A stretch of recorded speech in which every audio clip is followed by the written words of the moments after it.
Masayang kumakain ng sausage ang babae kasama ang dalawang kaibigan nang mabangga siya ng batang nakabisikleta kaya nahulog ang pagkain. Nang magagalit na ang babae, ang kaibigan niya ang unang bumati sa lalaki. Alam niyang si Junhyung ito na atleta sa swimming. Habang nahihiyang sumagot si Junhyung, naiinis naman ang babae dahil nawalan siya ng sausage.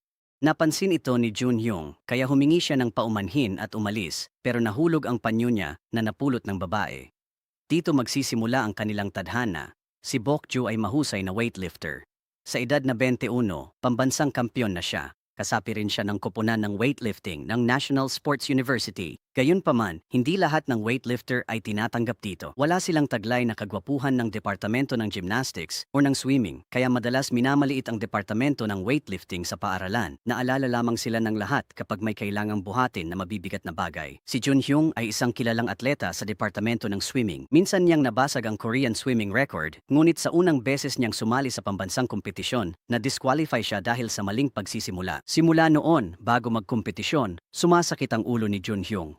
Lumabo ang kanyang paningin kaya siya kinabahan. Noong araw na iyon, ipinatawag sina Bokju ng gymnastics department. Pagkalipat ng mga upuan, tinawanan sila ng gymnastics team. Kahit galit si Bokju at gustong lumaban, nagtiis siya para sa mga kakampi. Umalis na lang siyang galit. Nalungkot si Bokjo, kaya inalo siya ng kaibigan para gumaan ang loob. Hindi inaasahan, habang masaya siyang kumakain ng sausage, nabangga siya ni Junhyung na nakasakay sa bisikleta. Agad na nakilala ng kaibigan ni Bokju na si Nanhee, ang sikat na manlalangoy na si Junhyung. Nahihiyang tinanong ni Nanhee si Junhyung kung gusto ba nito si Messi bilang paraan ng pag-atake sa interes ng mga lalaki. Pero si Bokju ay walang pakialam kay Junhyung. Galit siya dahil nahulog ni Junhyung ang mga sausage. Pamilyar si Bokjo kay Junhyung pero di niya maalala kung saan ito nakita. Pagkaalis ni Junhyung, pinulot ni Bokjo ang panyo nito. Kinagabihan, nadiskubre ng Departamento ng Gymnastics na nawawala ang mga damit mula sa laundry room. Hinala nilang kinuha ito ng taga-weightlifting. Matagal nang may alitan ng dalawang panig, hindi lang dahil sa teritoryo at sports, kundi dahil may nagnakaw din ng nobyo ng isang weightlifter noong nakaraang taon. Dahil dito, napilitan ng estudyanteng iyon na tumigil sa pag-aaral. Umabot na sa sukdulan ang alitan ng dalawang departamento, ngunit sa totoo lang, iba ang taong nagnakaw ng mga damit. Isang manyak ang palihim na nagtago sa laundry room at hinintay na umalis ang lahat bago niya ninakaw ang mga underwear mula sa washing machine. Hindi nagtagal, natuklasan ni Bokju na nawawala ang kanyang swerteng t-shirt. Ito ang kanyang unipormeng pangkompetisyon. Nag-alala si Bokju at pinaghinalaan ang gymnastics department na naggaganti kaya sinugod niya sila para makipagtalo ngunit itinanggi nilang ninakaw ang mga damit. Dahil dito, nag-away ang dalawang panig. Dahil walang ebidensya, tiklop sila laban sa gymnastics department. Masama ang loob ni Bokju kaya uminom sila ng beer sa rooftop para mag-relax. Pagbaba nila, nagtago sila sa laundry room para hindi mahuli pero tiyempong tumambad sa kanila ang manyakis na magnanakaw ng damit. Tumakbo palayo ang manyakis kaya dali-dali nila itong hinabol. Kasabay nito, dahil sa walang tigil na pangungulit ng kanyang roommate, napilitan si Junhyung na sumama sa kaibigan niya sa internet cafe na bukas magdamag. Ang dalawang taong nakaitim ay kumapit sa mga baging mula sa balkonahe. Kakababa pa lang nila nang biglang dumaan ang manyakis. Bago pa maintindihan ni Junhyung ang nangyayari, niyakap siya mula sa likod ni Bokju at pinigilan. Akala niya ay siya ang manyakis. Nakita ng roommate ni Junhyung na hindi maganda ang sitwasyon kaya dali-dali siyang bumalik sa dormitoryo. Dahil dito, napagkamalan si Junhyung na manyakis at nahuli siya. Pero alam ng guro na hindi ganon si Junhyung. Wala ring ebidensya si Bokju, kaya sa huli, kaunting pisikal na parusa lang ang natanggap ni Junhyung. Pero inisip pa rin ni Bokju na manyakis si Junhyung. Kung hindi, bakit nga ba may dalang dilaw na panyo ang isang matangkad na lalaki tulad niya? Doon lang nalaman ni Junhyung na si Bokju pala ang nakapulot ng panyong itinuturing niyang mahalaga sa buhay niya. Sa pagkakataong ito, nagkaroon ng alitan ang dalawa. Ang mas nakakatuwa pa, ang sikat na atleta sa departamento ng gymnastics ay si Shiho pala. Nagkamali siya sa pagsusulit para sa pagpili ng pambansang kinatawan. Sa huli, nawala ang karapatan niyang mapili at napilitan siyang bumalik sa paaralan. Si Shiho ay dating kasintahan ni Junhyung dahil puno na, nalipat siya kina Bokju. Isang araw, pumunta si Junhyung sa wishing fountain para mamulot ng barya gaya ng dati. Paalis na siya nang makita si Bokju na nakatitig. Mukhang manyak ang tingin nito sa kanya at hindi na siya makapagpaliwanag. Mula noon, tuwing magkikita, laging binabawi ni Bokju ang kanyang lucky t-shirt. Hinihingi naman ni Junhyung na ibalik ni Bokju ang panyo. Walang katapusan ang pagtatalo nilang dalawa tuwing nagkikita sila. Hanggang sa isang pagkakataon, nang ang departamento ng weightlifting ay napilitang gumawa ng ilang errands, aksidenteng natuklasan nila na ang staff sa recording studio ay suot ang underwear ng isang babaeng estudyante mula sa departamento ng gymnastics. Doon lamang nalaman ang totoong nangyari. Dinala ng pulisya ang staff member na ibalik sa mga may-ari ang lahat ng damit. Tiningnan ni Bokju ang nawawala niyang t-shirt na naibalik na, ngunit magulo ang kanyang nararamdaman. Napag-alaman niyang mali talaga ang pagkakabintang niya kay Junhyung. Nakaramdam ng hiya si Bokju sa kanyang sarili. Bilang paghingi ng tawad, siya mismo ang naglaba at nagplansa ng panyo at dinala ito sa swimming pool upang isauli kay Junhyung. Taus-pusong humingi ng paumanhin si Bokju kay Junhyung at ibinalik pa ang malinis na panyo. Agad na inagaw ni Junhyung ang panyo at inamoy ito. Wala na ang pamilyar na amoy, kaya galit na pinagalitan niya si Bokju dahil nilabhan nito ang kanyang panyo. Mabait si Bokju, pero dahil napagalitan siya, labis siyang nagalit. Habang nagtatalo sila, aksidenteng nahulog siya sa swimming pool. Patuloy na nagpupumiglas si Bokju sa tubig. Sa huli, hindi na kinaya ni Junhyung na makita siyang ganoon, kaya tumalon siya para iligtas siya. Nang yakapin ni Junhyung si Bokju, napatingin siya sa kanyang bilugang pisngi. Agad bumalik ang mga alaala. Noong elementarya, mahina ang paglahok ni Junhyung sa relay race sa sports festival. Hindi lang niya nabitawan ang baton, tumakbo pa siya sa maling direksyon. Pagbalik ni Junhyung sa klase, pinagtawanan siya ng kanyang mga kaklase. Naglilinis ng bintana si Junhyung. Umiwas siya sa walis kaya nahulog siya, pero eksaktong nadaan si Bokju at nasalo siya. Ang cake na nasa bibig ni Bokju ay tumalsik diretso sa mukha ni Junhyung. Ngumiti ng matamis ang dalawa. Nang iligtas ni Junhyung si Bokju mula sa swimming pool, agad niya itong nakilala. Masaya si Junhyung na makitang muli ang lumang kaibigan, pero inis si Bokju dahil sa asar nitong Fat noong bata pa sila, kaya tumakbo siya palayo. Kahit nagkakilala na, tinatawag pa rin siyang Fat ni Junhyung mula sa malayo. Dahil dito, iniiwasan siya ni Bokju kahit habang kumakain. Tinawag siya ni Junhyung na Fat sa harap ng lahat. Dahil baka magutom si Bokju, binigyan niya ito ng Yakult. Napahiya si Bokju at pinakiusapan si Junhyung na huwag na siyang tawagin ng ganoon. Di niya akalaing kakapal ng ganito ang mukha ni Junhyung. Wala siyang pakialam sa sinabi ni Bokju. Hindi alam ni Junhyung kung bakit inaasar niya si Bokju. Siguro dahil tuwing nakikita niya ito, natutuwa siya. Isang beses, tumulong si Bokju sa tindahan ng manok ng pamilya. Pagdating niya, si Junhyung pala ang nag-order. Tumakbo si Bokju papunta ron kaya pagod na pagod siya. Gusto ni Junhyung na magpahinga muna siya, kaya nagkunwari siyang gusto niyang tikman muna ang pagkain bago magbayad. Sinabihan niya si Bokju na umupo muna sa tabi niya. Biglang sinabi ni Bokju na libre na iyon pambawi sa panyo. Pero nakonsensya si Junhyung. Gamit ang delivery address, pinuntahan niya ang chicken shop ni Bokju. Nakita niyang si Bokju ang nagbayad ng pagkain nila. Kaya isinama ni Junhyung ang mga kaibigan sa restaurant para kumain at bayaran ang utang niya rito. Habang kumakain, pinagmasdan ni Junhyung ang mga medalya ni Bokju na nakadisplay doon. Parang nasaksihan ni Junhyung ang lahat ng karanasan ni Bokju habang lumalaki. Sa paaralan, sinalubong ni Shiho si Junhyung para makipag-ayos at maging magkaibigan muli. Tumango si Junhyung pero ang lamig niya ay ikinagalit ni Shiho. Sa kabila nito, umaasa pa rin siya sa kanilang dalawa. Nabawasan ang pondo ng departamento ng weightlifting kaya si Coach Sang-chul ang sumalo ng lahat ng pressure mag-isa. Nang kailangan ng team na lumabas para mag-ensayo, nakahanap siya ng maliit na bus para magamit, ngunit hindi kasya ang buong team sa maliit na bus. Sa huli, nagpalit si Sang-chul ng mas malaking sasakyan. Pagkatapos ng ensayo, balak sanang umiwas ni Sang-chul sa salo-salo. Ngunit nang makita ang sabik na mga mata ng mga bata, hindi niya sila natiis. Sa huli, nilibre niya ang mga bata sa isang barbecuehan. Kumain at natulog ng maayos ang mga bata, hindi alam ang hirap na pinagdadaanan ni Sang-chul. Nag-barbecue sila sa restaurant. Nag-aalala si Coach Seong-eun kay Sang-chul. Pinuhos ni Sang-chul ang sarili sa weightlifting dahil sa kanyang pangako. Iniwan siya ng kanyang asawa. Matapos ang diborsyo, nilustay ng asawa ang sustento para magluho. Sa paaralan na lang tumutuloy si Sang-chul at bihirang umuwi. Nainis na rin si Seong-eun. Pinauwi niya si Sang-chul para magpahinga at mag-ingat sa kalusugan. Huwag na raw itong manlibre ng pagkain sa susunod. Gagawan daw niya ng paraan ang problema sa pera ng team, kaya kinabukasan sa merienda, nagdala si Seong-eun ng kimbap at sinabing lilipat na sila ng supplier, pero napansin ng buong team na iba ang lasa nito. Akala lang nila ay hindi masarap ang lasa ng bagong tindahan. Gabi noon nang pumunta si Junhyung sa botika nila, nagpaawa at nakiusap sa inang pakainin siya. Pag-uwi, maingat niyang itinago ang panyo sa drawer at kinuha ang mga naipong postcard para tingnan. Ang pirma sa itaas ay ang kanyang ina rin. Maaaring ang kasalukuyang ina ni Junhyung ay ang kanyang amang ina. Mayroon ding nakatatandang kapatid si Junhyung, isang doktor na nagngangalang Jae-yi. Alam ni Jae-yi na nilabag ni Junhyung ang mga patakaran ng kompetisyon. Hinala ni Jae-yi na may mental health issue si Junhyung kaya nag-aalala siya. Matapos ang konsultasyon sa doktor, pinayuhan ni Jae-yi si Junhyung na magpagamot. Habang nababahala si Junhyung tungkol sa problemang ito, si Bokju naman ay sumasakit ang ulo dahil sa kanyang pasaway na ama. Lumabas na pinulot lang ng kanyang ama ang isang tukador kung saan-saan at niloko si Bokju na binili raw niya ito. Tuwang-tuwa si Bokju. Kaya pagkalipas ng ilang araw, lumitaw ang litrato ng tukador sa isang missing poster.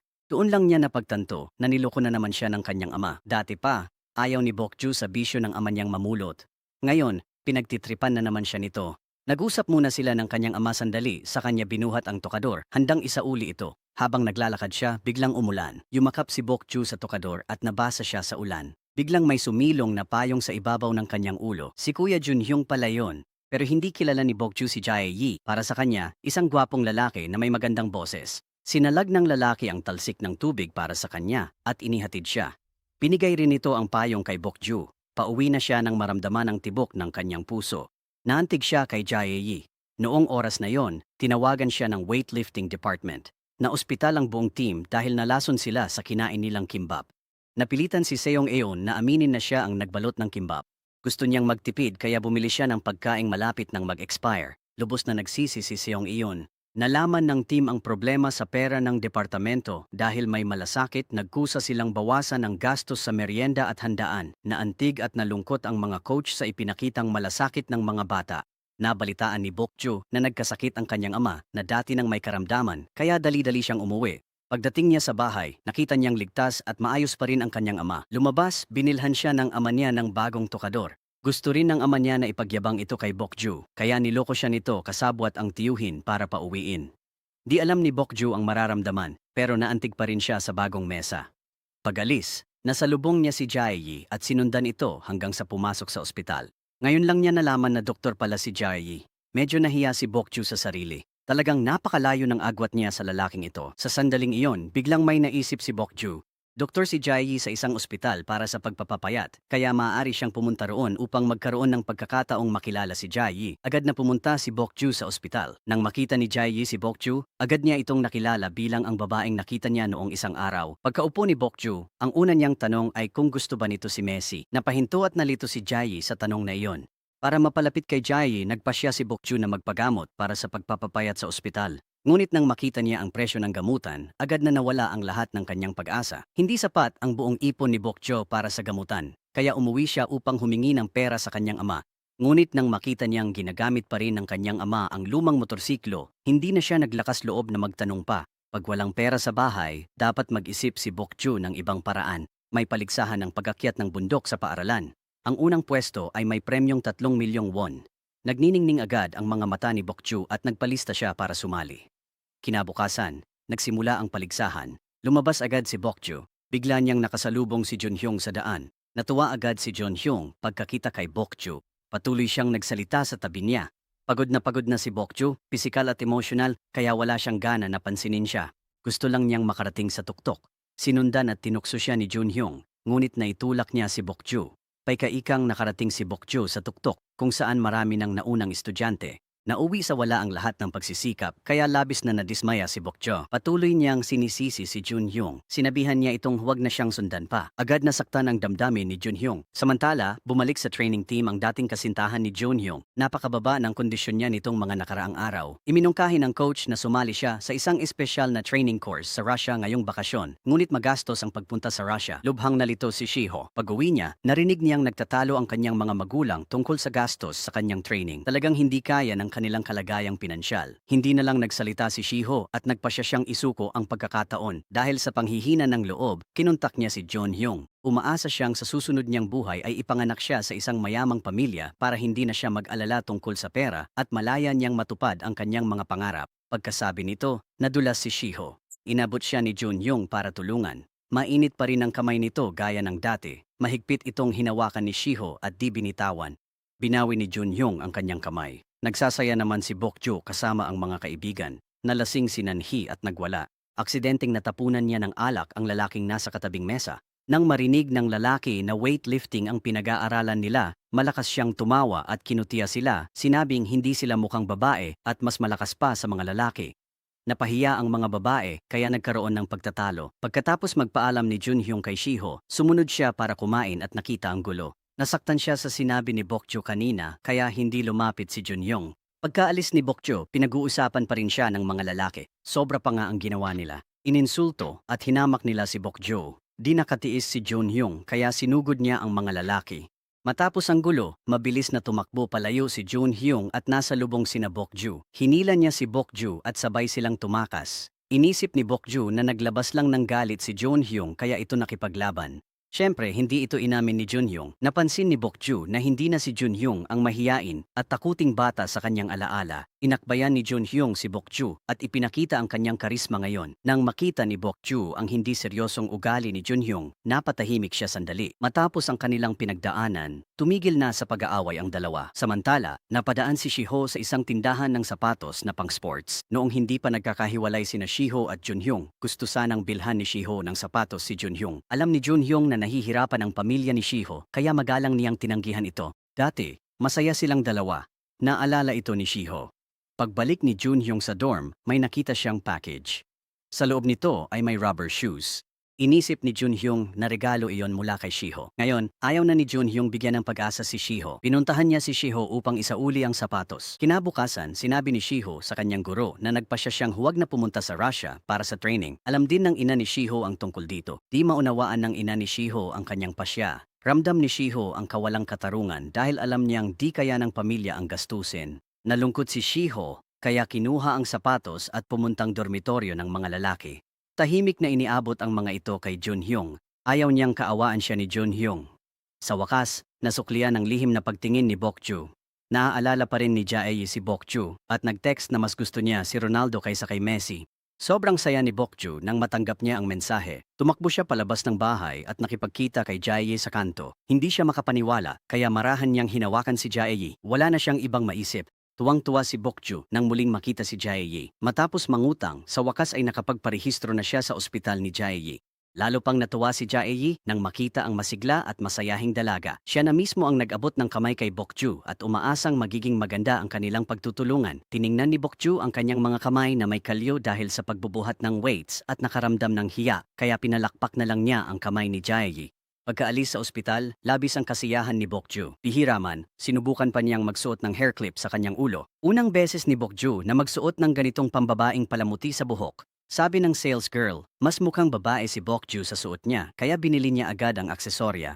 Na-inspire si Bokju. Naisip niya sa sarili na maaari rin siyang gumawa ng ilang handicrafts. Sa pagbabalik niya ng payong kay Jae, ibibigay na niya ito. Gusto sanang humingi ng opinyon si Bokju sa lalaki nang biglang dumaan si Junhyung. Ginamit niya ang dahilan na para sa kaibigan at tinanong si Junhyung kung dapat ba siyang gumawa ng handmade na pulseras na regalo sa lalaki. Hindi inaasahan, agad siyang pinigilan ni Junhyung. Dahil ang mga bagay na ikaw mismo ang gumawa ay may malalim na kahulugan. Kaya't maaaring maging mabigat ang pakiramdam ng tatanggap. Ganun pala yon. Agad na natauhan si Bokju. Nagpasya siyang magsulat na lang ng thank you note imbes na magbigay ng regalo. Lubos siyang nabighani sa pag-ibig. Agad namang napansin ng kanyang roommate na si Shiho na may gusto si Bokju sa isang tao. Kinabukasan, nag-ayos si Bokju at nagsuot ng bagong biling hair clip papuntang ospital para isauli ang payong.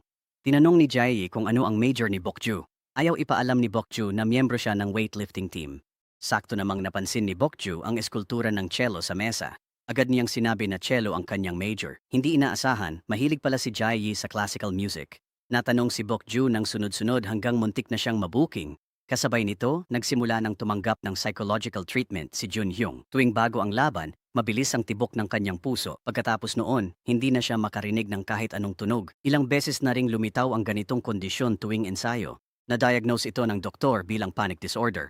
Tinanong siya kung ano ang nangyari nang magsimula ang sintomas, pero nagmaang-maangan si Junhyung dahil ayaw niya itong pag-usapan. Dumating si Jae para sunduin si Junhyung. Napansin ni Junhyung na ang payong ay nakalagay sa isang napakaingat na paper bag. Isang tingin lang, alam niyang gawa ni Bokju. Pinahiram ni Junhyung ng payong si Jae. Pinahiram ito ni Jae sa isang cellist. Pinalik ito ng babae matapos isilid sa bag. Nakipagkwentuhan pa sandali si Junhyung. Pagbalik niya sa dorm, nadiskubre ni Junhyung na may isa pang liham sa loob ng bag. Sulat dito, "Salamat Dok, noon di lang payong ang pinahiram kundi ang malasakit mo." Buntong hininga ni Junhyung. May isa na namang inosenteng babaeng nabighani.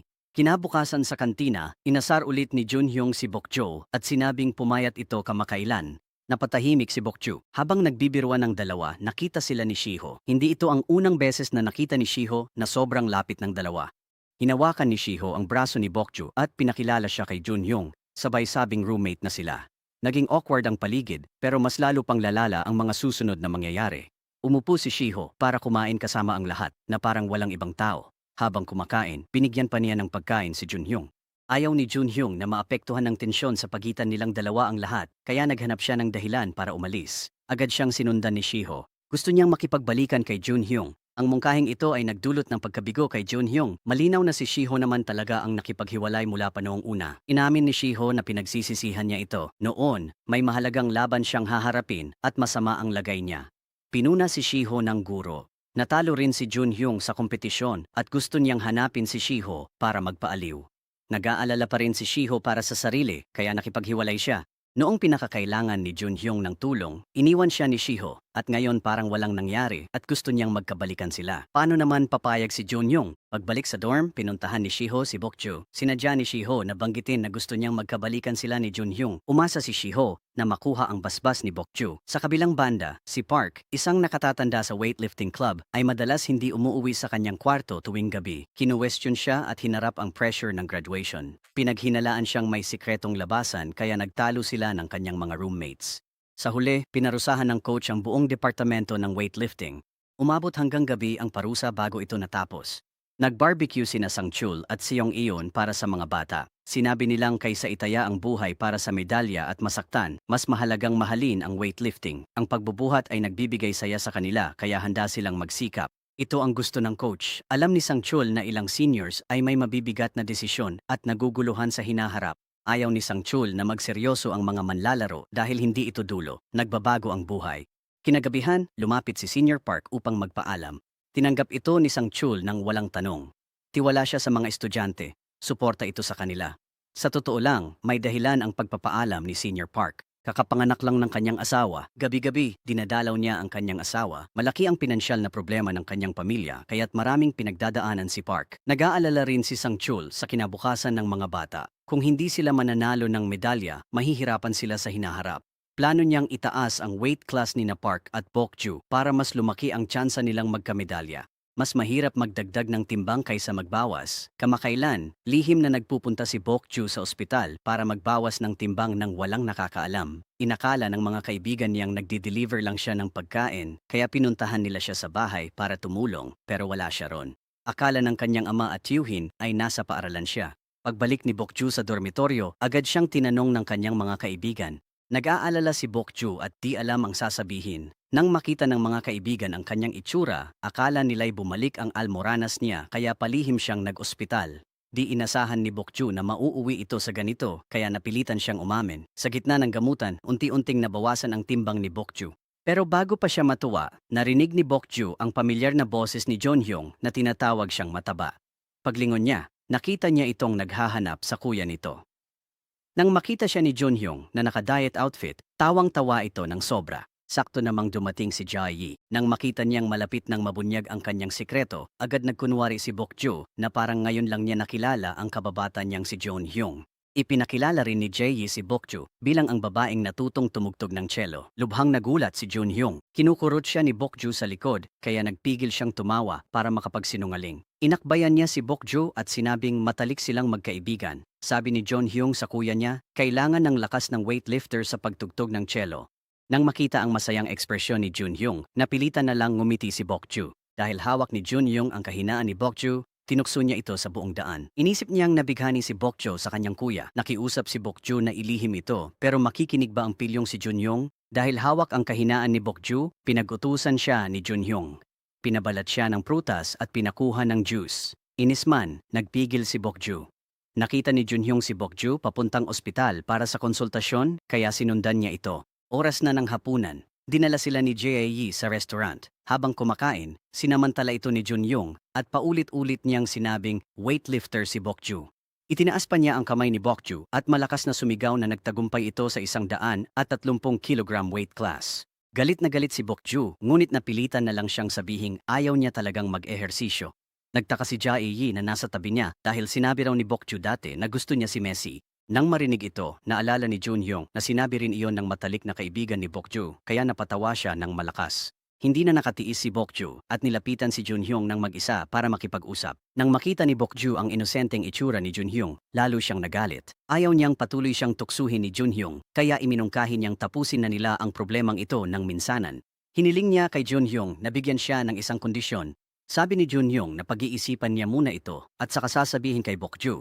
Samantala, ayaw pa ring sumuko ni Shiho kay Junhyung. Nagabang si Shiho kay Junhyung sa gilid ng kalsada at inanyayahan siyang kumain ng paborito niyang pizza. Diretsahang sinabi ni Junhyung kay Shiho na may sarili siyang landas. Pinayuhan niya itong itigil na ang mga walang kwentang bagay. Di sumuko si Shiho. Tinetext niya si Junhyung pero di ito sumasagot. Kinabukasan, sports festival na. Para makaiwas sa buhatan ng sako, palihim na nag-internet cafe si Junhyung para maglaro. Bago magsimula ang buhatan ng sako, napansin ng swimming club na wala si Junhyung. Lumapit sila sa roommate ni Junhyung at pinakiusapan siyang hanapin agad si Junhyung. Nag-aalala ang roommate ni Junhyung kung paano niya ipapaliwanag ito sa coach. Hindi sinasadyang nalaman ito ni Bokju at tinamdam niya ito. Agad niyang tinawagan si Junhyung at iminungkahi na siya na lang ang sasali sa paligsahan bilang kapalit niya. Pagkatapos noon, wala na silang utang na loob sa isa't isa at hindi na rin pwedeng takutin ni Junhyung si Bokju. Pagkasabi noon, ibinaba ni Bokju ang telepono nang hindi na hinintay ang sagot ni Junhyung. Simula na ang buhatan ng sako. Mga weightlifter ang dating mga kampeon dito. Ngayong taon, dapat muling bumida ang weightlifting department sa paligsahang ito.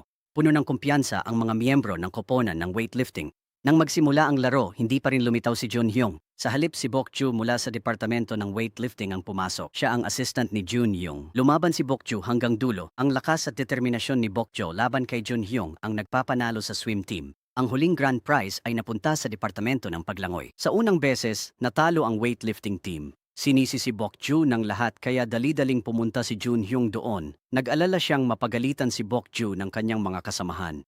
Pagdating niya sa departamento ng weightlifting, agad niyang hinila si Bokju palayo.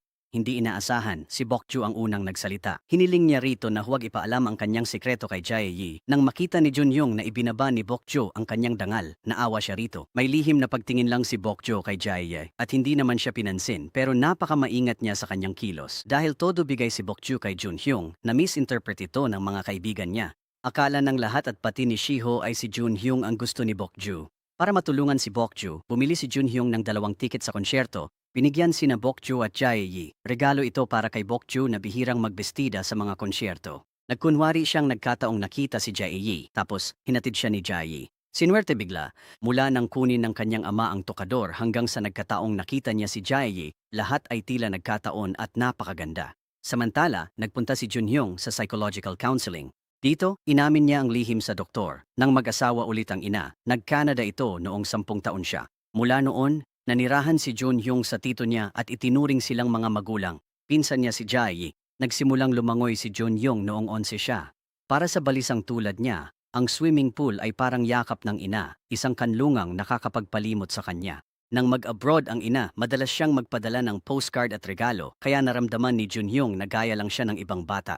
Isang araw, nakakita siya ng mga blankong postcard sa bahay at nalamang tiyahin niya pala ang sumulat ng mga liham para sa kanya sa ngalan ng kanyang ina. May paligsahan si Junhyung ng araw na iyon. Unang nakitaan ng pagkataranta si Junhyung sa paligsahang iyon. Galing sa psychologist, nakasalubong ni Junhyung si Bokju pagkatapos ng date nito. Nang makitang nakapalda si Bokju, tinawanan niya ito at di makatingin ng diretsyo. Pagkaalis ni Jae Yi, nagbihis si Bokju sa subway pero hinarang siya ni Junhyung. Kinutya ni Junhyung ang kasuotan ni Bokju na suot niya na ng kalahating araw. Halos mabaliw na si Bokju nang may dumaan na sasakyan sa isang baha. Hinila ni Junhyung si Bokju sa harap niya, nabuhusan ng tubig si Bokju. Di akalain ni Bokju na gagawin yun ni Junhyung at hinabol niya ito. Kahit basang-basa siya, maganda pa rin ang mood ni Bokju. Parang si Cinderella si Bokju ngayong araw. Nagkasipon si Bokju. Ngumiting pilyo, hinawakan ang ulo ni Junhyung at pumahing sa mukha niya. Ipapasa niya ang sipon kay Junhyung dahil ayaw niyang suluhin ito. Plano ng mga coach na i-upgrade sina Bokju at Park ng 2 antas. Pumayag si Park, pero hindi pa ito alam ni Bokju. Pinuntahan muna nila ang ama ni Bokju. Senior ni Sang-chul ang tatay ni Bokju, at matapos mag-isip ng mabuti ay pumayag din siya. Ipinaalam ng 2 coach ito kay Bokju. Nadismaya si Bokju. Ang pag-akyat ng antas ay pagdagdag ng timbang at paggawa itong kalamnan. Hindi ito madali lalo na't nagbabawas ng timbang si Bokju. Nag-isip siya at sa huli ay pumayag din. Binabantayan ng coach ang kanyang pagkain. Kakain siya sa school at tatakbo sa ospital. Pagkagamot, babalik siya sa school. Sa paulit-ulit niyang pagbalik-balik, tumataas at bumababa ang kanyang timbang. Hindi maintindihan ni Seongmoon kung bakit patuloy na bumababa ang timbang ni Bokju. Nagtataka si Jae-yi kung bakit bumibigat si Bokju. Para kay Shiho, tuwing hindi siya masaya sa training, napapakain siya ng marami. Sa huli, nagpunta siya sa klinika dahil sa sakit ng tiyan. Lubos na nag-aalala ang babaeng doktor kay Shiho dahil hindi lang siya mukhang mahina, kundi pati ang kanyang kalagayan sa pag-iisip ay hindi rin maganda. Sa kabilang banda may sipon si Junhyung. Kamakailan lang, naghanda siya upang sumali sa isang maliit na paligsahan na para lamang sa mga baguhan. Walang nakakaintindi. Gustong malampasan ni Junhyung ang kanyang trauma. Laging sumusunod si Shiho at pumupunta kahit hindi imbitado, pero paulit-ulit lang siyang tinatanggihan ni Junhyung. Ngunit ayaw sumuko ni Shiho kay Junhyung. Kung ikukumpara sa sobrang pagkain ni Shiho, kailangang harapin ni Bokju ang mahirap na problema na pinapakain siya ng sobra ng lahat. Habang kasama ang mga kaibigan, nabasa ni Nanhee ang text kay Bokju tungkol sa pagpunta sa weight loss clinic. Inamin ni Bokju kay Junhyung na gusto niya ito. Sinamahan niya si Nanhee sa ospital para pasimpleng masilayan si Jae. Si Jae ay gwapo, matured at kaakit-akit. Sang-ayon si Nanhee sa relasyon ni Bokju. Para sa kanyang kaibigan, pinayuhan ni Nanhee si Bokju kung ano ang dapat niyang isuot. Tinulungan din niya itong itago ito mula kay Seonok at palihim na kumain ng mas kaunti. Nag-iensayo na si Junhyung sa kompetisyon, alalang-alala si Shiho sa sipon ni Junhyung. Pinakiusapan niya ang roommate ni Junhyung na dalhan siya ng salabat pero ipinagbiling huwag sabihing galing ito sa kanya. Kinabukasan, nasalubong niya si Junhyung papuntang ospital. Pinalakas ni Junhyung ang loob niya, pero sa halip na purihin ay pinagalitan pa siya ni Bokju. Nabalitaan ni Bokjo na si Junhyung ay mapagpanggap pero mahina ang loob. Na-disqualify siya sa national competition dahil sa maling pagtalon. Nag-iwan ito ng psikolohikal na trauma sa puso ni Junhyung. Laging maayos ang resulta ng kaniyang ensayo, kaya niyang irepresenta ang bansa. Pero nagkakamali siya sa mismong laban. Hirap siyang magpasyang sumali muli sa kompetisyon. Dahil dito, sinisi ni Bokju ang sarili sa mga nasabi kay Junhyung. Sa fountain, nagdasal siya para sa laban nito. Bago ang kompetisyon, humaging ang tenga ni Junhyung at nahilo siya. Wala siyang marinig na kahit ano. Nagbilang siya sa isip at di narinig ang 7, kaya mas huli siyang nagsimula kumpara sa ibang manlalaro. Sa huli, pang-4 lang siya. Pero masaya pa rin si Junhyung. At least, nagawa niya ang unang hakbang at hindi na-disqualify sa false start. Sinusubaybayan ni Bokju ang mga resulta ng kompetisyon. Nalaman niyang hindi nag-rank si Junhyung, kaya nakipagkita si Bokju para damayan siya. Nagkita ang dalawa sa harap ng fountain. Sabi ni Junhyung, may swerteng pala ka sa fountain. Matapos mag-wish para sa gintong medalya, binigyan siya ni Bokju ng tinuping palaka para swertihin siya. Saksi rin si Shiho sa kompetisyon sa mismong lugar ng paligsahan. Pagkatapos ng kompetisyon, may dalang mainit na sabaw si Shiho para kay Junhyung pero hindi siya sumipot. Pagbalik sa paaralan, nakita niyang nagtatalo sina Bokju at Junhyung kaya itinapon niya ang sabaw. Samantala, para tumaba ang anak, binilhan ng abalone ng ama si Bokju. Kaya iniuwi ni Bokju si Junhyung. Unang beses siyang nagdala ng lalaki sa kanila. Dahil may utang na loob, ililibre niya ito ng abalone kaya napilitang kumuha ng plato ang ama niya. Nang makita niyang sunod-sunod ang kain ni Junhyung, lalong nadismaya ang ama ni Bokju. Inisip niya na baka maagaw na ni Junhyung ang kanyang anak. Sobrang galit niya. Pagkatapos nilang mabusog, sabay na bumalik sa eskwelahan ang dalawa. Maraming salitang pampalakas ng loob ang sinabi ni Bokju kay Junhyung. Nag-asaran na naman ang dalawa. Unti-unting gumaan ang pakiramdam ni Junhyung. Napagtanto niya na may nakakatuwang side din pala si Bokju. Hinahalungkat ni Shiho ang mga gamit ni Bokju sa dormitoryo at nadiskubre niyang sumasailalim ito sa therapy para pumayat. Kinabukasan habang nagjo-jogging, nakita ni Junhyung si Shiho na pumapasok sa departamento ng weightlifting. Hindi nagtagal, nalaman ng coach at ng ama ni Bokju na palihim na nagpapapayat si Bokju. Agad na nagalit ang ama ni Bokju. Lumabas na palihim na inilagay ni Shiho ang album ng ospital para sa pagpapapayat sa departamento ng weightlifting noong gabing iyon. Habang iniisip niya ito, lalo siyang nagsisisi. Nang gusto na niyang kunin pabalik, nakita na ito ni Seonghun. Nang malaman ng coach na nagpapapayat si Bokju, agad niyang ipinaalam ito sa ama ni Bokju. Pinagalitan siya ng ama ni Bokju. Hindi maintindihan ng lahat kung bakit ginawa iyon ni Bokju. Bilang weightlifter, mahalaga ang tamang timbang. Pinarusahan si Bokju kaya sumasakit ang katawan niya. Nang makita ni Shiho ang kalagayan ni Bokju, nalungkot din siya. Kinamuhian niya ang sarili niya dahil naging irasyonal siya dala ng selos. Kaarawan ni Jae noon. Agad na nagpadala ng impormasyon si Junhyung kay Bokju. Nung araw na yon, pupunta si Bokju sa ospital pero tapos na si Jae kaya di na naghintay. Di nakapunta si Bokju sa bide ni Jae. Lumabas na may sakit ang ama ni Bokju kaya kailangan niyang regular na pumunta sa ospital para sa dialysis. Ginamit niya ang pagtanggi niyang magpa-dialysis sa ospital upang pilitin si Bokju na sumunod sa kanya. Hindi na pinayagan si Bokju na pumunta sa ospital para magbawas ng timbang. Nalungkot si Bokju at pinayuhang magpagamot ang ama. Sa tindi ng galit, nais ng ama na pumunta sa ospital para makipag-usap tungkol sa pagbabawas ng timbang. Bigla siyang nawalan ng malay. Nang madala lamang siya agad sa ospital ay doon siya naging stable. Dahil dito, di na makakabalik si Bokju sa ospital para magpapayat. May dala siyang regalo at handa ng umamin sa ospital para magtapat kay Jae. Sa huli, hindi pa rin niya nagawang magtapat at iniwan na lang ang regalo sa harap ng kotse ni Jae. Palihim na pumunta si Bokju sa ospital para magbawas ng timbang. Pagbalik niya sa paaralan, pinilit siyang tanungin ni Seong-hun. Tumanggi si Bokju na magsalita. Sinimulan ni Seong-hun na parusahan si Bokju. Talagang hindi na nakatiis si Nanhee. Sinabi niya kay Seong-hun ang lahat. Sabi ni Nanhee, hindi nagpapapayat si Bokju sa ospital kundi dahil gusto niya ang doktor. Ngayon lihim siyang nagregalo para sa kaarawan nito. Naantig si Seong-hun sa narinig. Noong bata pa siya, lahat ay dumaan sa ganitong inosenteng pag-ibig. Bata pa lang si Seong-hun, lumayas na siya dahil sa isang estudyante. Kinuwento ni Seong-hun ang karanasan niya at sinabing magiging maayos din ang lahat. Kahit masakit ngayon, basta malampasan mo ito, marami pang lalaking magmamahal sa'yo. Gumaan ang loob ni Bokju at napahagulgol habang nakikinig si Junhyung sa kanyang kwento. Di pa makontak si Bokju, nag-aalala na siya. Sa stadium, nakita niyang umiiyak si Bokju kay Seong-hun.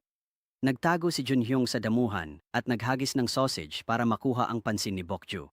Dahil malungkot si Bokju, niyaya siya ni Junhyung kumain. Pinakain at inaliw niya si Bokju, kaya gumaan ang loob nito at kumain ng marami. Pagkatapos, nag-nightclub sila para maglibang. Nagpakasaya si Bokju at nagparty buong gabi. Unti-unti niyang nabawi ang kanyang sigla dahil sa sawi niyang pag-ibig, natanto niyang babae rin siya at pwedeng umibig. Hinaplos ni Junhyung ang ulo niya at pilit siyang pinapasaya. Nagset pa siya ng lakad para lumabas silang dalawa sa susunod. Naramdaman ni Bokju na may kakaiba kay Junhyung ngayon kumpara dati. Sa wakas ay inamin niya na may kaunting pagkakapareho si Junhyung at ang kanyang kuya, kahit kaunti lang. Nalungkot ang ama ni Bokju sa pagpapapayat niya. Sinuportahan siya ng tiyuhin dahil normal lang mag-ayos at magpapayat habang bata pa. Karaniwan, gusto lang isuot ni Bokju ang mga sportswear dahil puno ng kalyo ang kanyang mga kamay dahil sa pag-eensayo. Hindi siya mukhang babae talaga. Naawa rin ang tiyuhin sa kanya. Siyempre, naiintindihan ng kanyang ama ang mga prinsipyong ito. Dahil sa hirap, pinipilit niya si Bokju na magginto. Kung hindi, pagsisisihan niya ito habang buhay gaya niya. Pero lumambot ang ama ni Bokju at pinauwi na siya. Binilhan niya ng lipstick ang anak. Sa wakas nagbati na sila. Naalala naman ni Junhyung na nakitang pumasok si Shiho sa weightlifting department. Naisip niya na baka doon inilagay ni Shiho ang notebook ni Bokju tungkol sa pagpapapayat. Agad na hinanap ni Junhyung si Shiho. Nagkataon namang may kompetisyon si Shiho ngayong araw. Napakaganda ng kanyang performance at nanalo siya ng premyo. Sa paaralan, tinawagan siya ni Junhyung. Sinalubong si Shiho ng mga tanong at inamin niyang iniwan niya ang notebook sa weightlifting department para hindi magkalapit sina Bokju at Junhyung. Akala niya nagpapapayat si Bokju para lang mapasaya si Junhyung. Nabaliw si Shiho dahil sa kanyang selos at pagiging possessive. Sobrang galit ni Junhyung. Dahil sa ginawa ni Shiho, labis ang naging pinsala kay Bokju. Sinabihan niya si Shiho na walang sila ni Bokju. May ibang gusto si Bokju, pero ramdam ni Shiho ang pagtingin ni Junhyung kay Bokju. Pagbalik sa dorm, narinig niya si Bokju na may kausap sa telepono. Agad itong inagaw ni Shiho at binaba. Hindi na niya napigilan ang kanyang galit. Tinanong ni Shiho si Bokju kung bakit niya pa rin inaakit si Junhyung kahit may gusto na siyang iba. Napahinto si Bokju sa tanong na yon. Inamin ni Shiho na siya ang nagbunyag ng kanyang notebook para balaan si Bokju. Nagtalong mainam ang dalawa. Pinagsorry ni Bokju si Shiho pero tumanggi ito. Dahil sa inis, niyakap ni Bokju ang unan at sa kwarto na lang ng kaibigan natulog. Tinawagan ni Junhyung si Bokju sa rooftop. Naupo sila sa sirang kama para mag-usap. Sinabihan ni Bokju si Junhyung na lumayo na siya sa kanya mula ngayon. Ayaw niyang makita siya ng ex-girlfriend ni Junhyung bilang kaaway muli. Humingi ng paumanhin si Junhyung sa kanya. Maraming iniisip si Bokju kaya hindi na niya masyadong pinansin. Dumating ang guro na nagro-ronda sa oras na yon. Mabilis na niyakap ni Junhyung si Bokju para makaiwas sa guro. Nagkayakapan silang dalawa ng ganon. Niyakap ni Junhyung si Bokju at hindi siya pinayagang umalis. Ipinilit niyang magkasama silang manood ng mga bituin. Magkalapit ang dalawa habang magkasama. Naramdaman ni Junhyung na hindi rin naman masama si Bokju. Samantala, matapos manalo ng premyo si Shiho sa kompetisyon, Nagbago rin ng malaki ang ugali ng coach sa kanya. Tinanggap ni Shiho ang inumin mula sa coach na may ngiti sa kanyang mukha, ngunit pagtalikod niya, itinapon niya ito sa basurahan. Nalaman ni Shiho mula sa kanyang ate na maghihiwalay na ang kanilang mga magulang. Pinuntahan ni Shiho ang kanyang ina upang magtanong. Naintindihan niya na marahil dahil sa mga problemang pinansyal ng pamilya, kaya nagpasya ang kanyang mga magulang na maghiwalay. Gusto sanang huminto ni Shiho sa pag-aaral para magtrabaho, pero tumutol ang kanyang ina. Itinuturing siyang buhay nito, kaya ayaw niyang payagan ang anak sa gusto niya. Sumagot si Shiho ng ilang pangungusap, ngunit sinampal siya ng kanyang ina. Tumalikod siya at umalis nang hindi nagsasalita. Kasabay nito, sumailalim si Junhyung sa psychological counseling. Pinanggit niya na sa mga nakaraang taon, ni minsan ay hindi niya hinanap ang kanyang tunay na ina. Sa isang banda, naramdaman niyang may dahilan ang kanyang tunay na ina kung bakit siya iniwan. Sa kabilang banda, nakaramdam siya ng guilt sa kanyang mga magulang. Pinayuhan siyang harapin ang problema para sa kanyang mental health. Habang nagpapagaling si Junhyung, nababahala rin si Bokju. Dahil hindi na siya nagpapakita sa ospital, labis na nag-aalala si Jae para sa kanya. Nagdahilan si Bokju na mag-aaral siya sa ibang bansa kaya hindi na siya makakadalaw. Pagkababa ng telepono, napahagulgol siya para sa naudlot niyang unang pag-ibig. Nang kumalma, tinawagan ni Bokju si Junhyung. Dahil matamlay si Bokju, niyaya niya itong mag-relax at manonood sila ng sine. Nabuko ang diet ni Bokju. Pasko na kaya nagpadala ng regalo ang ina ni Junhyung gaya ng pangako. Tahimik lang si Junhyung pero nakisama sa pag-arte ng mga magulang. Sinuot niya ang bagong sapatos mula sa ina. Pagbalik niya sa kanyang kwarto, nakaramdam ng lungkot si Junhyung at naalala ang sinabi ng doktor sa kanya. Nag-aalangan siyang puntahan o hanapin ang kanyang ina. Noon may tumawag sa kanya. Biglang nawalan ng malay si Shiho. Pinuntahan agad siya ni Junhyung. Hinatid niya pauwi si Shiho. Naalala niya ang date ng sine ni Bokju. Paalis na sana siya nang biglang niyakap siya ni Shiho. Itinulak siya ni Junhyung palayo at tumalikod upang hanapin si Bokju. Pagkatapos ng pelikula, hindi pa rin dumarating si Junhyung. Ibinuhos niya ang kanyang hinanakit sa laro. Pinagalitan niya si Junhyung. Pagdating nito sa sinehan, narinig niyang pinapagalitan siya ni Bokju at sinabihang mamatay na. Galit na galit si Bokju. Naging seryoso ang resulta kaya sinundan siya ni Junhyung para humingi ng tawad. Nilibre niya si Bokju ng masarap na pagkain para bumawi. Pagbalik sa dormitoryo, gumaan ang loob ni Bokju at muling nanganit kay Junhyung. Nakita ni Shiho ang tagpong iyon. Sa galit niya, binura niya lahat ng litrato nila ni Junhyung at umiyak ng todo. Naghanda ng side dishes ang tiyahin ni Junhyung at pinabigay ito kay Jae-yi para sa school doctor. Pinapaanyayahan din niya ito sa kanilang bahay.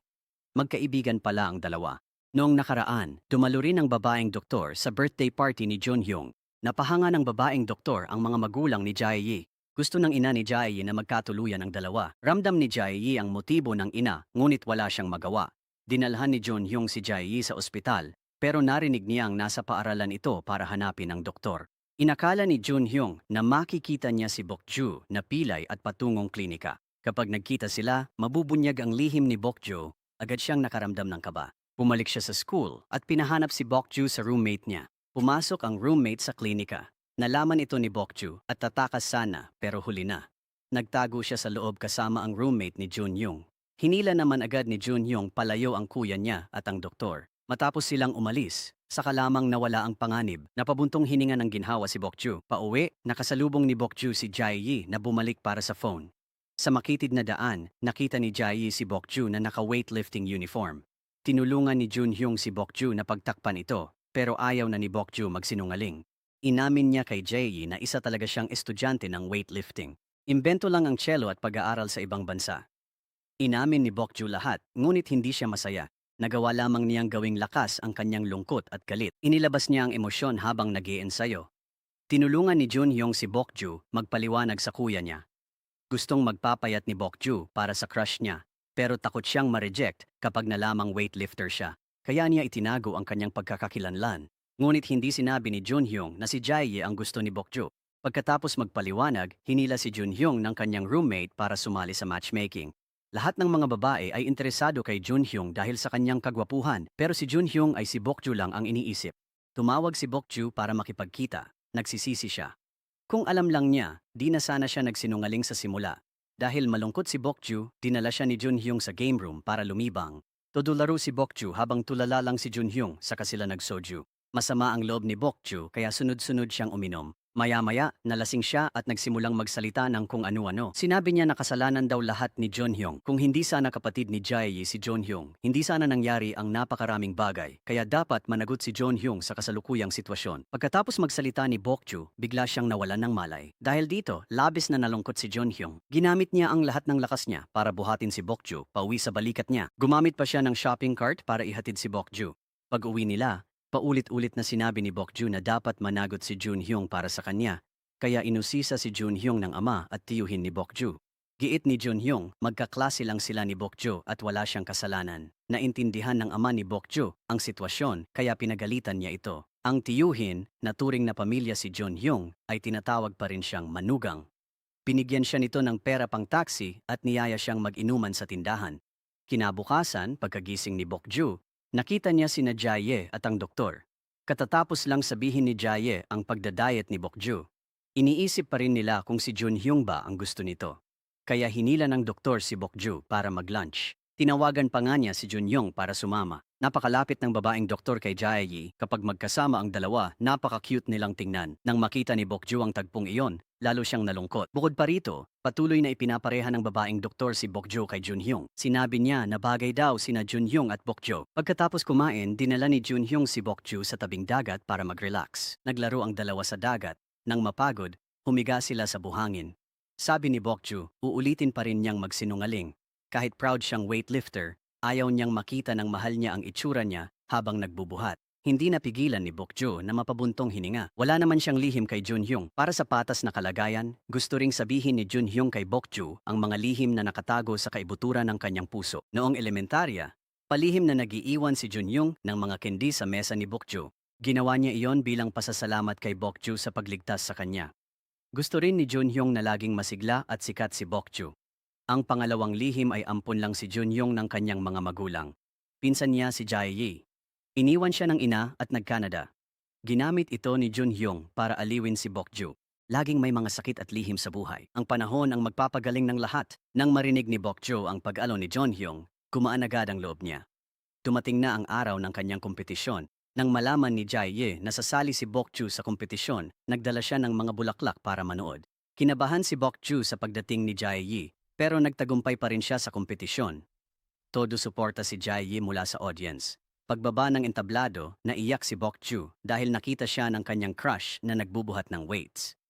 Nakita naman siya ni Junhyung na nagtatago sa gym habang nagpupunas ng luha. Lumapit si Jaeyi para bumati, pero agad siyang hinila ni Junhyung. Sinabi niyang si Jaeyi ang gusto ni Bokju at ayaw nitong makita siya habang nagbubuhat. Ngayon, labis na nasasaktan si Bokju. Naawa si Junhyung kay Bokju, kaya naman labis siyang nagalit. Ngayon, kapwa nagginto sina Bokju at ang senior niyang si Park. Dahil sa galing ng weightlifting team, nagka-sponsorship sila. Gusto rin ng sponsor na pumirma ng kontrata kay Bokju. Nabalita si Bokju pero hindi siya masaya at laging nalulungkot. Sa kabilang banda, naalala ni Jaeyi ang mga ginawa niya para kay Bokju simula noon. Aksidenteng napagtuunan ni Jaeyi si Bokju na nagdulot ng maling akala. Dahil sa guilt, inimbitahan niya si Bokju para humingi ng tawad. Nagmatatag si Bokju at sinabi kay Jaeyi na baliwalain na lang ito. Mabilis lang lilipas ang kanyang nararamdaman. Ayos din agad ito. Nahiya si Bokju dahil sa paghingi ng tawad ni Jaeyi. Alam niyang si Junhyung ang nagsabi. Tinanong niya si Junhyung kung bakit niya ito binanggit. Sana'y hinayaan na lang ito. Nakakahiya ng mabigo sa lihim na pag-ibig, pero humingi pa ng tawad si Jaeyi kaya lalong napahiya si Bokju. Nag-away ang dalawa at pagkatapos ay pinuntahan ni Junhyung ang kuya niya. Pagdating niya, dumiretso agad siya sa pakay niya. Sabi ni Junhyung, ang pagkamagalang ni Jaeyi ay lalo lang nakakasakit. Gaya nung bata pa sila, laging pinapalampas ni Jaeyi ang lahat at di kailanman nagalit. Pero para kay Junhyung, para itong paglalagay ng malinaw na hangganan. Laging pinaalala kay Junhyung na hindi siya tunay na kapatid ni Jaeyi. Doon lang naunawaan ni Jaeyi ang iniisip ni Junhyung. Pag-uwi ni Jaeyi, binisita niya ang kinalakihang lugar at naging emosyonal. Kinabukasan, ire-renovate ang botika ni Junhyung kaya tumulong ang magkapatid.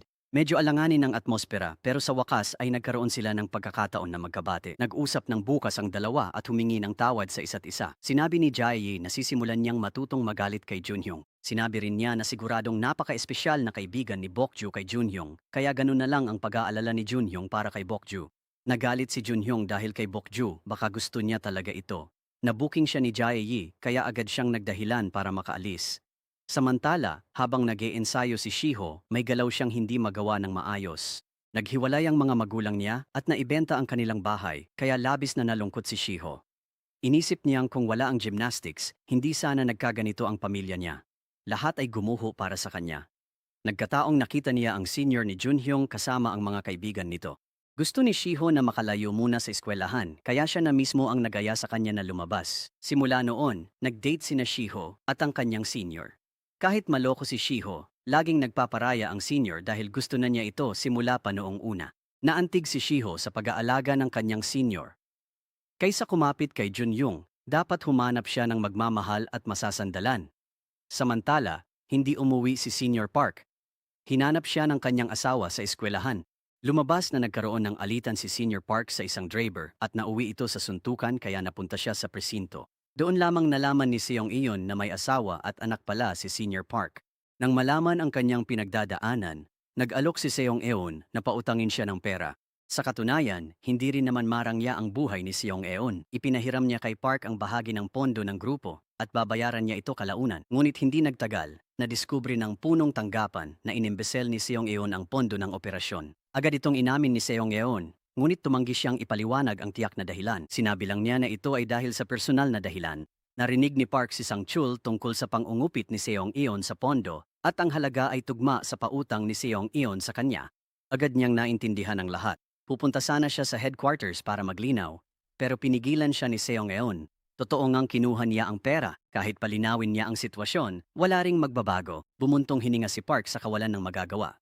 Natanggal si Seong Eun dahil hanggang huli ay itinago niya ang totoo at nagtiis mag-isa. Sa lungkot ni Park, pinuntahan niya si Sang-chul at inamin ang lahat, kahit ipit na ang huli. Kapag nagsumbong siya sa opisina, mapaparusahan si Park, pero kung hindi, aalis si Seong Eun. Naguguluhan si Sang-chul kaya pumunta siya sa ama ni Bokju para humingi ng payo. Pagkarinig nito, tiningnan ng tiyuhin si Seong Eun na may paghanga. Napakabuti niyang babae. Nag-impake na si Seong Eun at paalis na. Naghihintay ang mga estudyante sa labas para magpaalam. Umiyak si Bokju at pinigilan siya. Malungkot din si Seong Eun pero napilitan siyang umalis. Kinabukasan, may meeting sana si Bokju sa sponsor pero bigla siyang nawala. Sinabi ni Junhyung sa sarili na hindi na niya pakikialaman si Bokju, ngunit nang marinig niyang nawala ito, hindi niya napigilang lumabas at hanapin siya. Maghapong hinanap at natagpuan din niya si Bokju. Tinanong ni Junhyung kung bakit pa siya laging nag-aalala. Namumula ang mga mata ni Bokju at nagtanong kung ano ang dapat niyang gawin.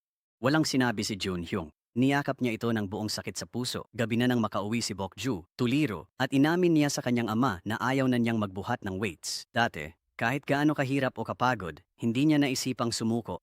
Pero kamakailan, sa unang beses, nayamot na siya sa pagbubuhat. Pinag-usapan ito ng kanyang ama at ni Sang-chul. Naramdaman ng coach na pagod na siya, kaya pinagbakasyon muna siya. Matapos ang ilang araw, nagpasya na rin ang kanyang ama na hayaan na lang siyang mag-relax. Hindi na siya nakialam sa buhay ng anak niya. Ano man ang mangyari, kahit gaano pa kahalaga ang weightlifting, desisyon pa rin niyon ni Bokju. Kung ayaw na niyang mag-ensayo, hindi na niya dapat pilitin ang sarili niya. Sa kabilang banda, iniisip ni Junhyung kung bakit palagi siyang may kakaibang nararamdaman para kay Bokju. Naalala niya ang mga nangyari sa pagitan nila. Sa wakas, napagtanto ni Junhyung ang kanyang damdamin. Mahal na niya si Bokju. Nagpaalam si Bokju sa mga kaibigan para magpahinga muna. Nilabas siya ni Junhyung para mag-relax. Todo suporta at alaga siya kay Bokju. Pinayuhan siyang huwag lumayo at manatili lang sa malapit. Dapat daw siyang magparamdam at magpagaling agad. Nag-wishlist si Bokju at handa itong tuparin sa bakasyon. Gusto niyang magpiano kaya nag-part-time siya bilang delivery sa bodega para sa matrikula. Tinanong ni Jae si Junhyung tungkol sa kalagayan ni Bokju. Medyo hindi natuwa si Junhyung sa pag-aalala ng kanyang kuya. Nais ni Junhyung na sana ay huwag nang makialam ang kanyang kuya kay Bokju sa hinaharap upang maiwasan ang anumang abala. Nang mabanggit ni Junhyung si Bokju, kumislap ang kanyang mga mata. Napansin agad ni Jae na gusto ni Junhyung si Bokju. Hindi ito itinanggi ni Junhyung. Hirap siyang maniwala dahil hindi niya tipo si Bokju pero walang rason ang pag-ibig. Handa si Junhyung na samahan si Bokju at harapin ang lahat ng pagsubok. Gabi na nang maalala niya si Bokju kaya pinuntahan niya ito sa bodega. Nakita niyang masayang kausap ni Bokju ang isang kasamahan. Tinawag pa ni Bokju ang lalaking kasamahan na opa. Nagalit si Junhyung. Sumigaw siya ng malakas at agad na pinaghiwalay ang dalawa. Pinag-ingat niya si Bokju sa mga lalaki dahil mukhang hindi sila mapagkakatiwalaan. Pumayag si Bokju at nagkwento ng pangarap.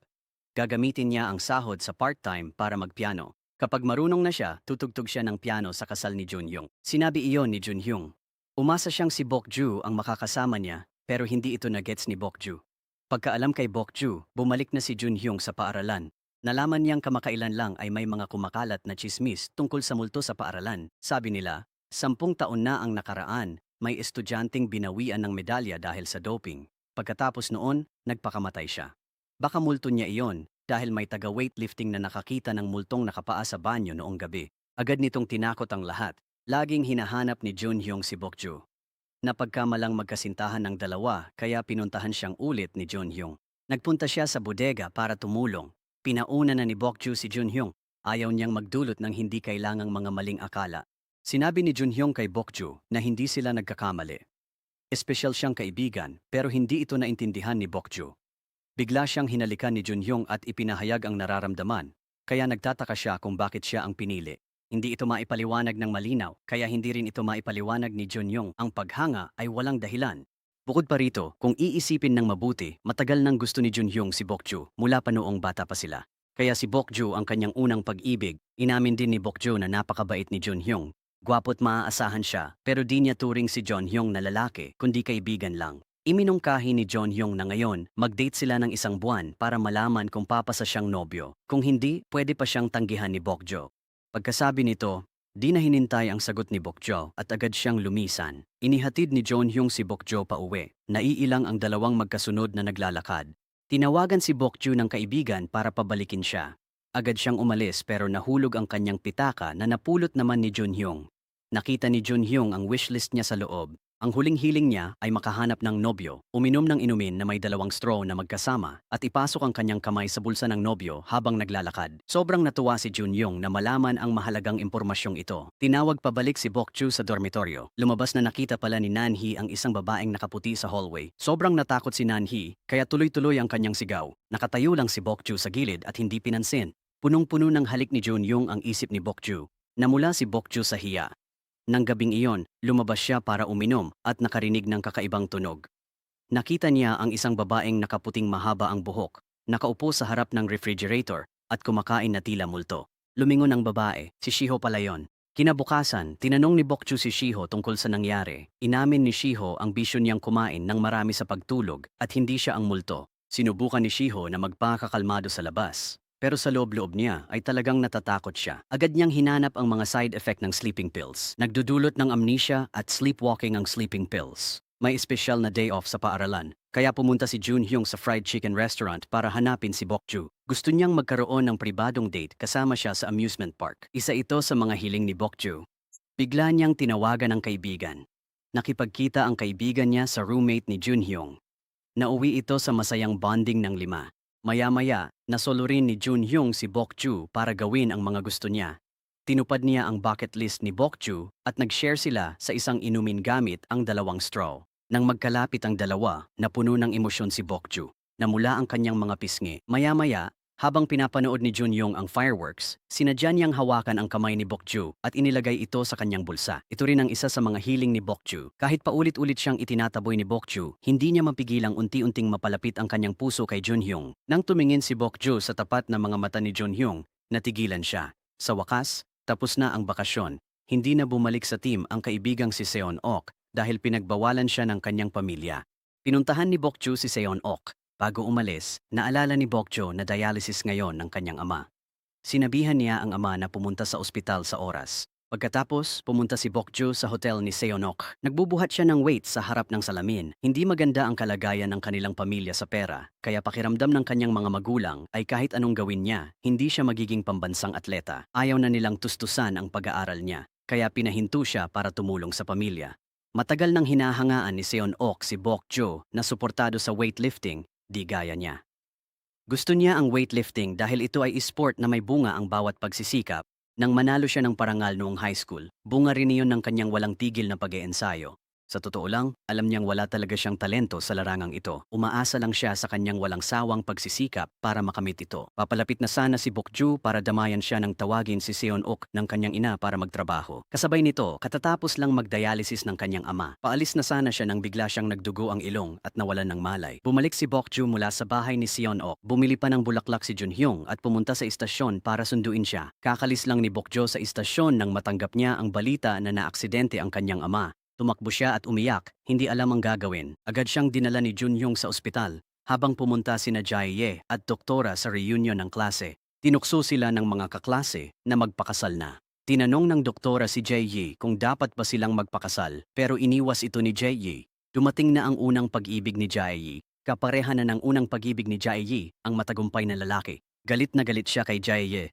Laging binabanggit ang nakaraan at minamaliit din ang unang pag-ibig nito. Sinubukang suntukin ni Jae-ye ang lalaki sa galit.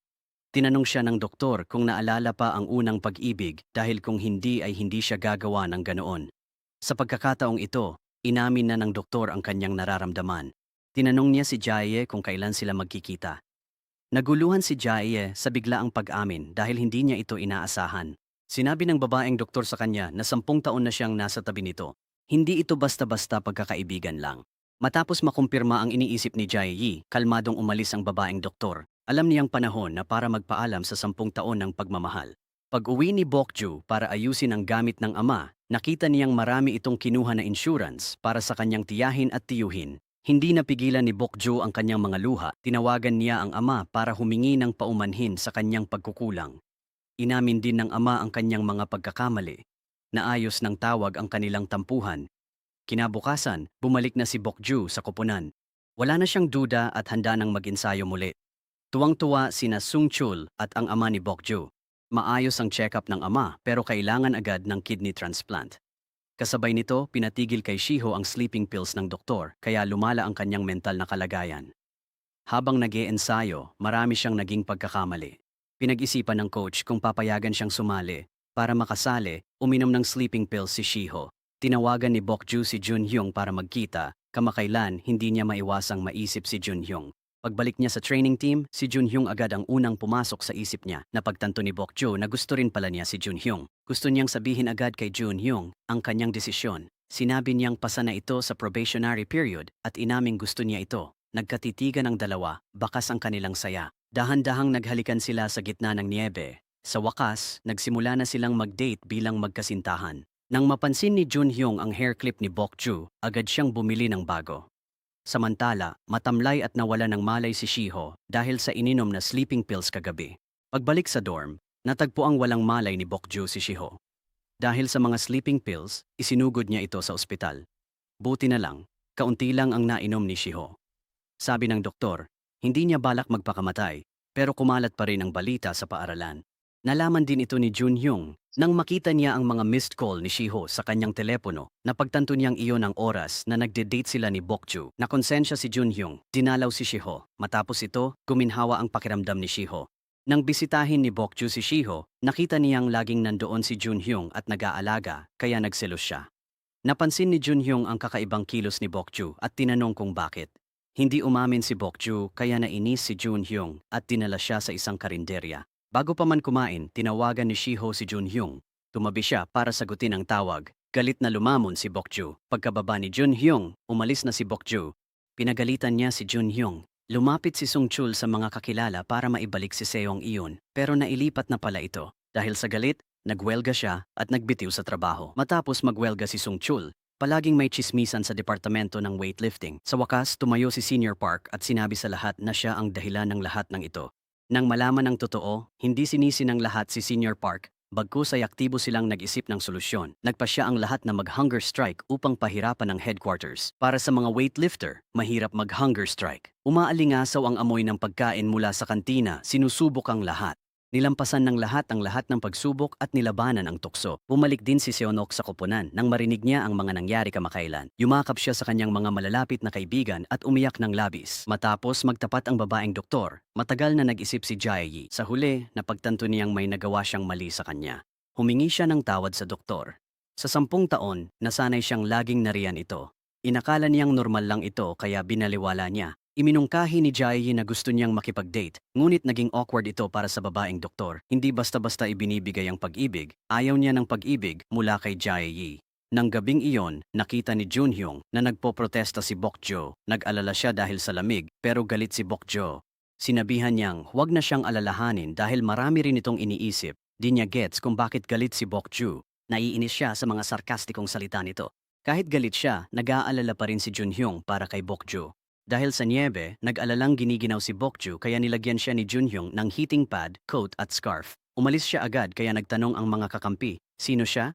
Sabi ni Bokjo, kaibigan lang daw niya ito. Nagpatuloy ang protesta sa ikalawang araw. Halos mawalan na ng pasensya ang lahat. May ilan na ring nahimatay. May kumalat na chismis na ang bagong weightlifting coach ay nakuha lang dahil sa kapit at hindi pa raw ito kailanman nakapag-weightlifting.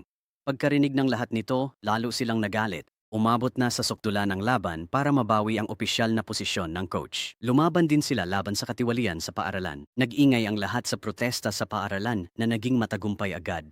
Sumuko ang pamunuan ng paaralan at pumayag na ibalik si Seong-eon para ipagdiwang ang pagbabalik ni na Seong-eon at Seon-ok. Nagtipon sila sa manukan ni Bokjo. Matapos ang lahat, nagkita rin sina Bokjo at Junhyung. Tinanong siya ni Junhyung kung bakit siya galit. Noong una, nag-atubili si Bokjo pero hindi siya nakatiis. Sinisi niya si Junhyung sa pag-aalaga nito sa dating kasintahan. Doon lang napagtanto ni Junhyung na nagseselos pala si Bokjo. Nagkaayos din ang dalawa. Ang pagseselos ni Bokjo ay kinukyutan ni Junhyung. Niyakap siya ni Junhyung at ayaw nang bitawan.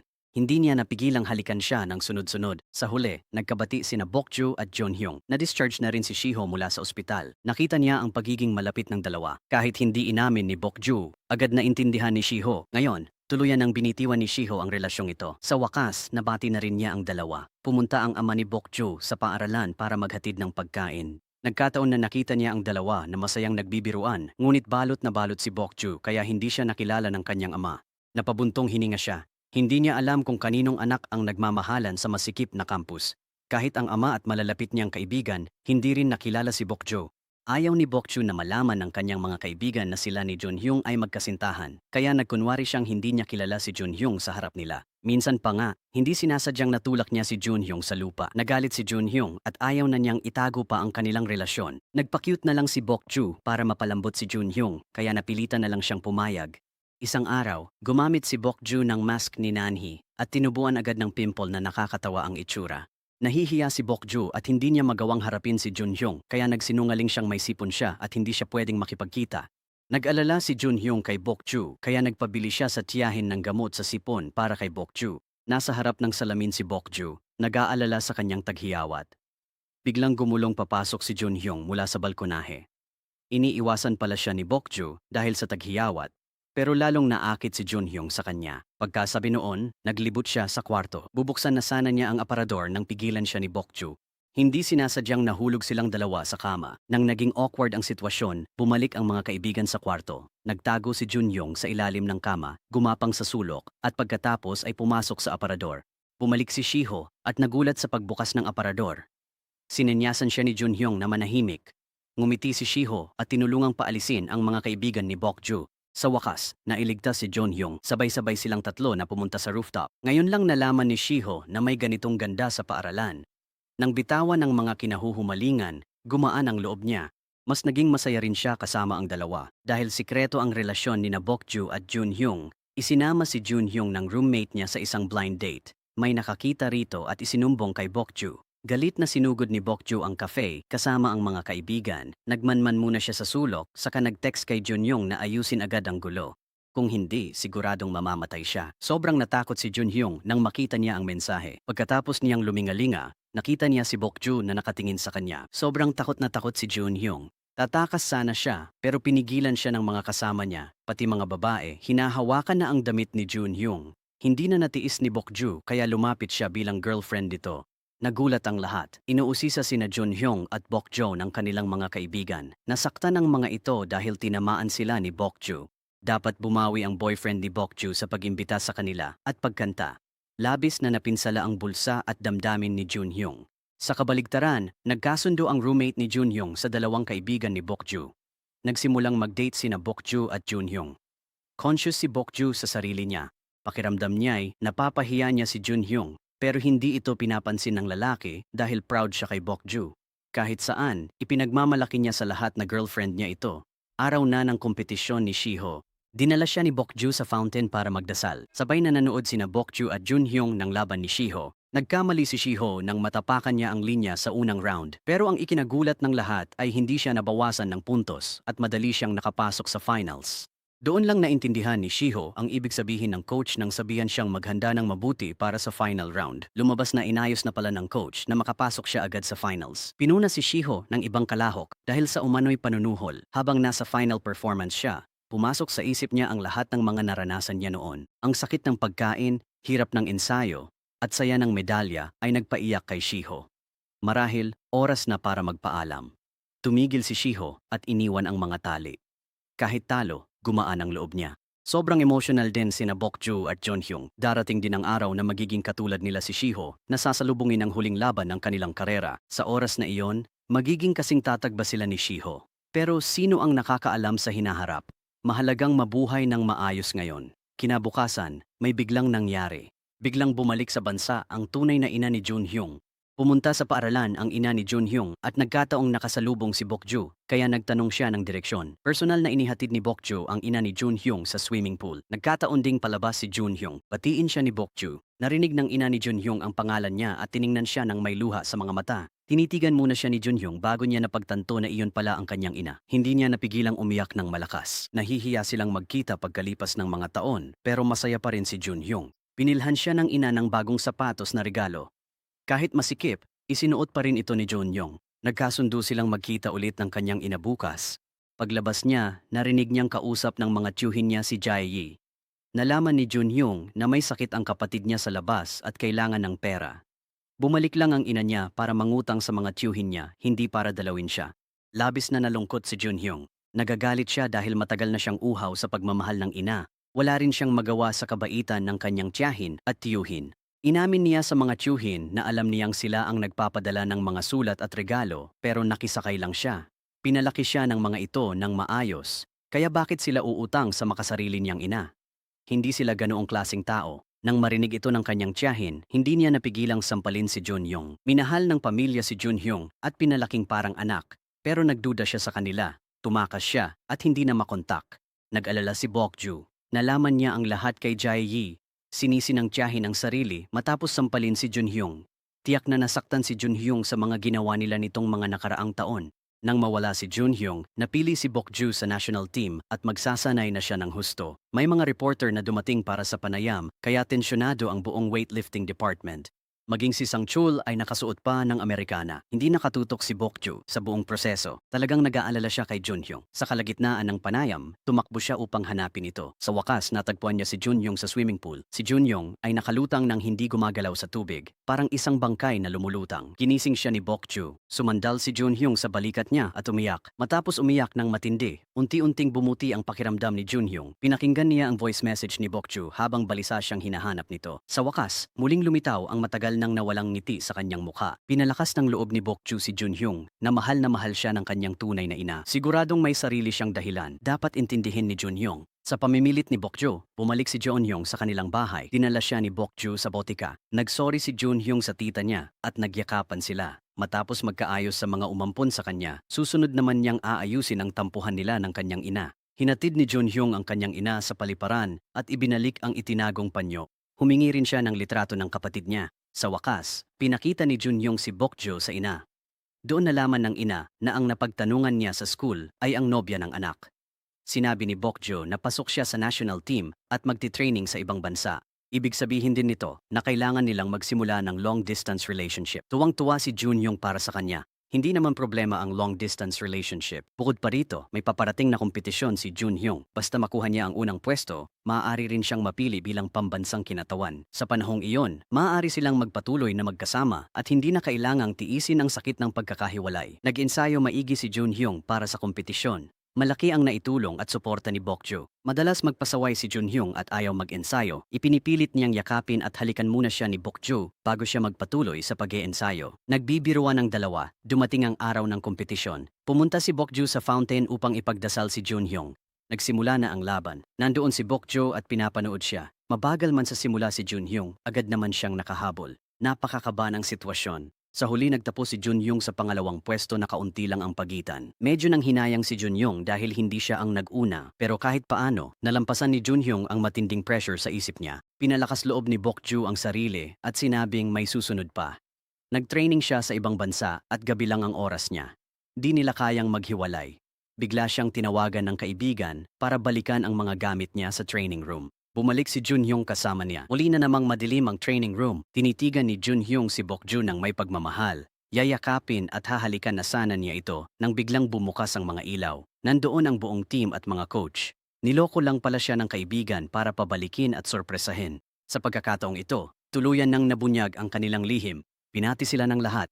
Kasabay nito, nakahanap ng kidney donor ang ama ni Bokju. Ngunit hindi siya agad pumunta sa ospital. Natakot siyang madistract si Bokju. Plano niyang hintayin munang makaalis ang anak niya papuntang training bago siya pumunta sa ospital. Sa wakas, dumating na ang oras para mag-training. Malungkot na sumakay ng bus si Bokju palayo sa kanyang ama at kay Junhyung. Nang umalis si Bokju para sa training, nagsimula ang LDR nila. Madalas siyang tumawag at nag-alala sa kalusugan ng ama. Dahil may napansing kakaiba sa boses nito, pinabisita niya si Junhyung sa kanila. Pagpunta ni Junhyung, nalaman niyang sarado ang tindahan. Nagtanong siya sa kanyang tiyuhin at nalaman niyang naospital ang ama ni Bokju at naghahanda ito para sa operasyon. Nagkataon na ang araw ng operasyon ay siya ring laban ni Bokju. Itinago ito ng ama niya at ayaw niyang malaman ni Bokju. Sinabihan din niya si Junhyung na huwag magsabi. Sa susunod, napansin ni Bokju na palaging misteryoso si Junhyung at hindi agad sumasagot sa tawag. Sinagot niya, pero di siya masyadong makapagsalita. Si Junhyung ang nag-aalaga sa tatay ni Bokju. Habang nag-practice si Bokju, sumakit muli ang baywang niya. Pinagpahinga siya ng coach para magpagamot. Pagkapagamot ni Bokju, handa na siyang umuwi. Kinabahan ng ama at napabangon pagkarinig niyon. Sabi ng tiyuhin ni Junhyung, maglibang muna siya. Iuuwi na ang ama ni Bokju. Pinigilan ni Junhyung ang kararating na si Bokju at tahimik siyang hinila palabas para kumain. Sa kalagitnaan, tinawagan ni Junhyung ang tiyuhin para mag-ulat habang palihim na nagtatago sa gilid. Nagduda si Bokju sa mga kilos niya. Naalala niya ang mga kakaibang galaw ni Junhyung kamakailan at nagsimulang maghinala. Inagaw niya ang telepono ni Junhyung para tignan ang kausap nito.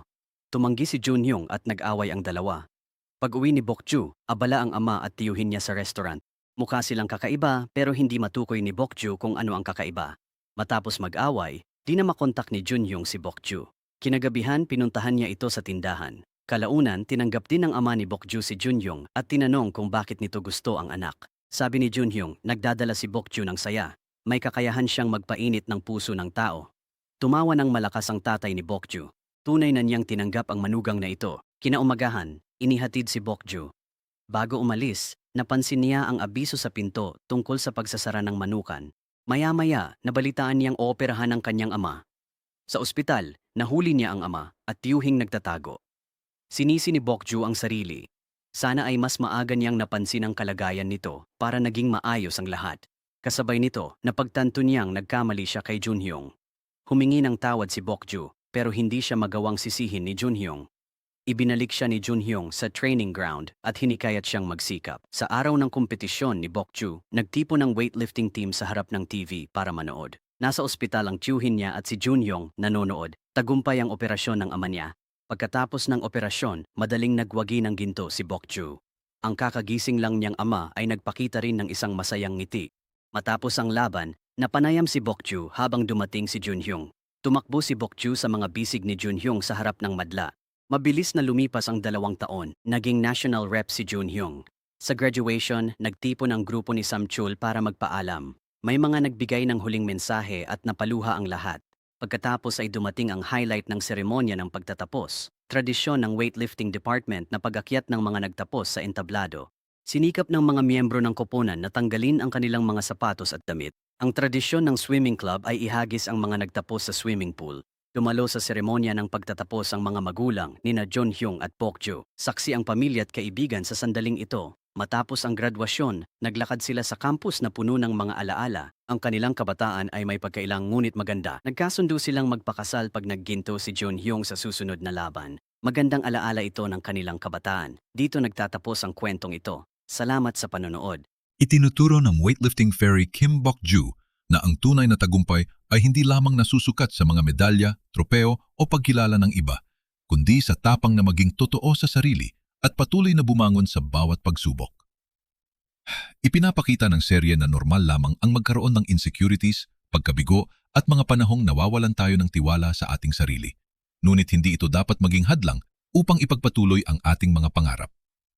Mahalaga ring magkaroon ng mga taong naniniwala, sumusuporta at tumatanggap sa atin kung sino tayo dahil ang tunay na pagmamahal at pagkakaibigan ay hindi nakabatay sa panlabas na anyo o tagumpay, kundi sa respeto, pag-unawa at pagtanggap. Ipinapaalala rin ng drama na hindi kailangang baguhin ang ating pagkatao upang matanggap ng iba. Ang pagiging tapat sa sarili at ang patuloy na pagsisikap na maging mas mabuting tao ang pinakamahalaga. Sa huli, ang tunay na lakas ay hindi lamang makikita sa pisikal na kakayahan, kundi sa tibay ng loob na harapin ang mga hamon, matuto mula sa mga pagkakamali, at patuloy na maniwala sa sariling kakayahan kahit maraming pagsubok ang dumarating. Maraming salamat po sa patuloy na pagsuporta sa Nilagang Mani. Hanggang sa muli. Kung nagustuhan mo ang aral sa istorya na to, huwag kalimutang mag-subscribe sa channel at pindutin ang notification bell para lagi kayong updated sa mga susunod nating uploads.